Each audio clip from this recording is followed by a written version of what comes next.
Mind Expander TV. Hi hello viewers, welcome to mind expander TV. நீங்கள் first time நம்ம சேனலுக்கு வரீங்கன்னா மறக்காமல் நம்ம சேனலை சப்ஸ்கிரைப் பண்ணிக்கோங்க. இன்றைக்கி சிறுகடி காசில் பார்த்தீங்கன்னா மீனா வந்து மாவு எடுக்கிறதுக்காக பார்த்தீங்கன்னா ஸ்டூல் போட்டு ஏறி அண்ட் அது வந்து நம்ம விஜயை தட்டி விட்டுருவாங்க. பட் அது அவங்க தெரியாமல் தான் பண்ணிடுவாங்க. அது ஃபுல்லாக அவங்க மேலே கொட்டி பட் மீனாவை வந்து நம்ம முத்து வந்து கீழே விழுக்காமல் காப்பாற்றிடுவார். ஸோ விஜயா வந்து அப்படியே மாவு கொட்டின மாதிரி நிற்பாங்க. அண்ட் பார்த்தீங்கன்னா அவங்க எல்லாத்துக்குமே நம்ம மீனாவை தான் குறை சொல்கிறாங்க. அந்த எண்ணெய் ஊற்றி கீழே விழுந்தது. பட் அதில் நம்ம மீனா அவங்கள வந்து காப்பாற்ற தான் ட்ரை பண்ணியிருப்பாங்க. பட் அது முடியாமல் அவங்களும் சேர்ந்து கீழே விழுந்துருவாங்க. அண்ட் பார்த்தீங்கன்னா நெக்ஸ்ட்டு வந்து அந்த மாவு கொட்டினதுலேயே அவங்களே ப்ளேம் பண்ணிக்கிட்டு இந்த மாதிரி மூவ் ஆகிட்டுருக்கு. அண்ட் நம்ம விஜயாவுக்கு பார்த்தீங்கன்னா ஸ்ருதி தான் இந்த மாதிரி அந்த நைட்டு பேய் மாதிரி பேசி விஜயாவை பயமுறுத்துனாங்க பார்த்தீங்களா, அது வந்து இவங்களுக்கு தெரிய வந்துடுது. அண்ட் பார்த்தீங்கன்னா இந்த மாவு கொட்டினதை ஃபோட்டோ எடுத்து அவங்க ஸ்டேட்டஸ்லலாம் வச்சுருக்காங்க.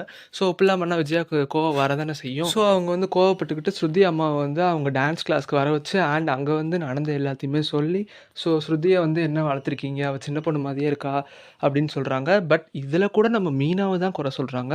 சேர்க்க சரியில்லை, அவள் கூட சேர்ந்ததுனால தான் இப்படிலாம் பண்ணுறா அப்படிங்கிற மாதிரி. பட் நம்ம ஸ்ருதியோட கேரக்டரே அப்படி தான். அது வந்து இவங்களுக்கு யாருக்குமே புரியலை. நம்ம விஜயாவுக்கு வந்து மீனாவை வந்து குறை சொல்லிடணும், அதிலேயே தான் அவங்க உறுதியாக இருக்காங்க.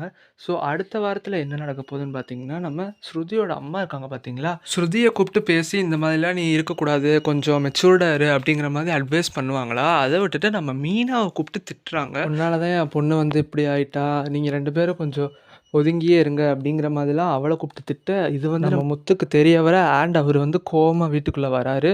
அண்ட் நம்ம ரவிட்ட வந்து எங்கே ஸ்ருதி எங்கே ஸ்ருதி அப்படின்னு கேட்டு அவர் ரூமுக்கு போய் உங்கள் அம்மா எதுக்கு தேவலாம் மீனாவை வைறாங்க அப்படிங்கிற மாதிரி ஸ்ருதிகிட்ட கத்த, அதுக்கு காரணமே உங்கள் அம்மா தானே அப்படின்னு ஸ்ருதி வந்து விஜயா மேலே பழிய போட, அதுக்கு மீனா வந்து அதுக்குன்னு உங்கள் அம்மா என்ன கூப்பிட்டு திட்டுவாங்களா அப்படிங்கிற மாதிரி சொல்ல, ஸோ ஒரு பெரிய சண்டையே அங்கே காத்துட்ருக்கு. நெக்ஸ்ட் வீக்கில் ரோஹிணியோட ஸ்ருதியும் மீனாவும் தான் கொஞ்சம் க்ளோஸாக இருப்பாங்க. ஸோ அந்த பாண்டு வந்து ரொம்பவே நல்லா இருந்திருக்கும்.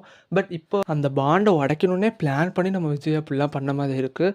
ஸோ இந்த சண்டை இதோட முடிஞ்சிருமா, இல்லை அவங்களுக்குள்ள சின்ன சின்ன அந்த மனஸ்தாபம் இருக்குமா அப்படிங்கிறத நம்ம அடுத்த வாரத்தில் வெயிட் பண்ணி பார்க்கலாம். ஸோ முத்து இப்படி மீனாக்காக போய் நிற்கிறது உங்களுக்கு எவ்வளோ பிடிச்சிருக்கு அண்ட் இந்த 3 பேர்களுக்கு யாரை ரொம்ப பிடிக்கும் அப்படின்னு மறக்காமல் கமெண்ட் பண்ணுங்கள். நெக்ஸ்ட் ஒரு வீடியோவில் நான் வந்து சந்திக்கிறேன். தேங்க்ஸ் ஃபார் வாட்சிங்.